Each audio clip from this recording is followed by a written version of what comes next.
Welcome to SJ A² academy. അധ്യായം 12 ഭൗതിക വികസനം, വൈജ്ഞാനിക വികസനം എന്ന നിലയിൽ വൈജ്ഞാനിക വികാസം പിയാഷെയുടെ കാഴ്ചപ്പാട്. അപ്പോൾ നമ്മൾ ഇമ്പോർട്ടൻ്റ് ആയിട്ടുള്ള ഭാഗങ്ങളിലേക്ക് കടന്നു തുടങ്ങി. ഇപ്പം നമ്മൾ ജീൻ പിയാഷയെ കുറിച്ചിട്ടാണ് പഠിക്കാൻ പോകുന്നത്. ലോക പ്രശസ്തനായ സ്വിസ് മനഃശാസ്ത്രജ്ഞനാണ് ജീൻ പിയാഷെ. ആൽഫ്രഡ് ബിനെയുടെ കീഴിൽ പ്രവർത്തിച്ചിരുന്ന അദ്ദേഹം വൈജ്ഞാനിക മേഖലയിൽ ധാരാളം പഠനങ്ങളും സിദ്ധാന്തങ്ങളും അവതരിപ്പിച്ചു.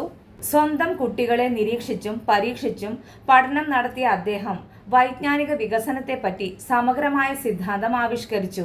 പിയാഷെ തൻ്റെ സിദ്ധാന്തത്തെ പൊതുവെ വിശേഷിപ്പിച്ചത് ജെനറ്റിക് എപ്പിസ്റ്റമോളജി, ജനിതക ജ്ഞാനശാസ്ത്രം എന്നാണ്.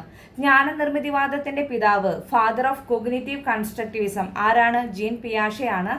ഈ പോയിന്റ്സ് ഒക്കെ വളരെ ഇമ്പോർട്ടൻ്റ് ആണ് കേട്ടോ.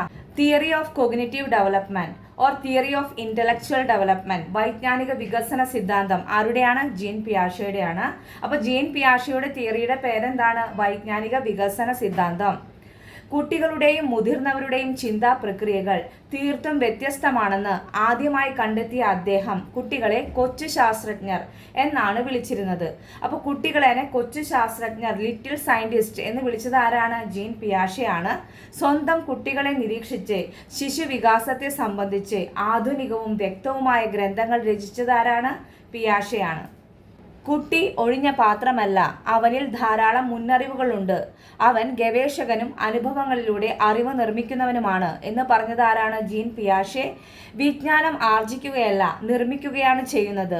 യാഥാർത്ഥ്യത്തിൻ്റെ പ്രതിഫലനമല്ല, മറിച്ച് യാഥാർത്ഥ്യത്തിൽ നിന്ന് നിർമ്മിച്ചെടുക്കുന്നതാണ് വിജ്ഞാനം എന്ന് പറഞ്ഞത് ജീൻ പിയാഷെ. ഭാര്യ വാലന്റീനയുടെ സഹായത്തോടെ സ്വന്തം മക്കളായ ജാക്വിലിൻ, ലൂസിയാന, ലോറൻ എന്നിവരെ നിരീക്ഷിച്ച് the child's construction of reality എന്ന ഗ്രന്ഥം രചിച്ചത് ജീൻ പിയാഷെ. പിയാഷെയുടെ വൈജ്ഞാനിക വികസന സിദ്ധാന്തം മനുഷ്യബുദ്ധിയുടെ സ്വഭാവത്തെയും വികാസത്തെയും കുറിച്ചുള്ള സമഗ്രമായ ഒരു സിദ്ധാന്തമാണ്.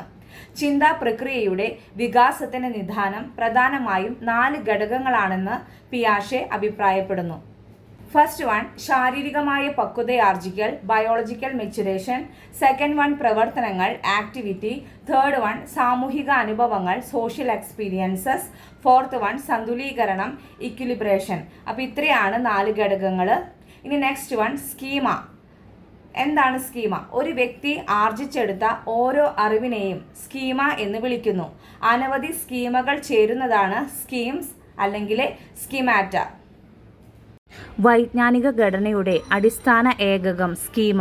വൈജ്ഞാനിക വികസനം സംഭവിക്കുന്ന രീതി വിശദീകരിക്കാൻ പിയാഷെ ഉപയോഗിച്ച ആശയം ജൈവാണുകൽപ്പനം, ബയോളജിക്കൽ അഡാപ്റ്റേഷൻ.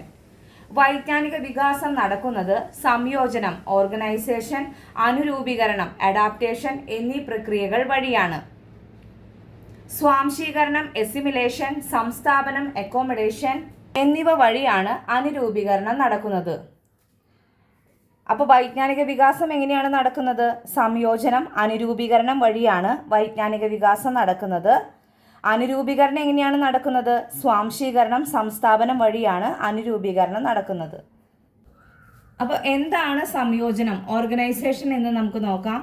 സ്കീമകളുടെ ആന്തരിക പുനർവിന്യാസവും കൂട്ടിച്ചേർക്കലും വഴി ശക്തവും പരസ്പര ബന്ധിതവുമായ ഒരു ജ്ഞാതൃ ഘടന രൂപം കൊള്ളുന്ന പ്രക്രിയയാണ് സംയോജനം, അതായത് ഓർഗനൈസേഷൻ. ഇനി എന്താണ് അനുരൂപീകരണം, അഡാപ്റ്റേഷൻ എന്ന് നമുക്ക് നോക്കാം. ബാഹ്യലോകവുമായി പൊരുത്തപ്പെടുന്നതിനെ പരിസ്ഥിതിയുമായി ഇടപെട്ടുകൊണ്ട് സ്കീമകൾ നിർമ്മിച്ചെടുക്കുന്ന പ്രക്രിയയാണ് അനുരൂപീകരണം. അപ്പോൾ ഡെഫിനിഷൻസ് നന്നായി പഠിക്കണം കേട്ടോ. സംയോജനം എന്താണ്? സ്കീമകളുടെ കൂട്ടിച്ചേർക്കൽ വഴി ഒരു ജ്ഞാതൃ ഘടന രൂപം കൊള്ളുന്ന പ്രക്രിയ. സ്കീമകൾ നിർമ്മിച്ചെടുക്കുന്ന പ്രക്രിയയാണ് എന്ത്? അനുരൂപീകരണം. ഓക്കെ. എസിമിലേഷൻ, സ്വാംശീകരണം. ഓരോ സന്ദർഭത്തിലും ആവശ്യമായ സ്കീമകളുമായി പുതിയ അനുഭവങ്ങളെ അർത്ഥപൂർണമായി ബന്ധിപ്പിക്കുന്ന പ്രക്രിയയാണ് സ്വാംശീകരണം. നെക്സ്റ്റ് വൺ, അക്കോമഡേഷൻ, സംസ്ഥാപനം അല്ലെങ്കിൽ അധിനിവേശം.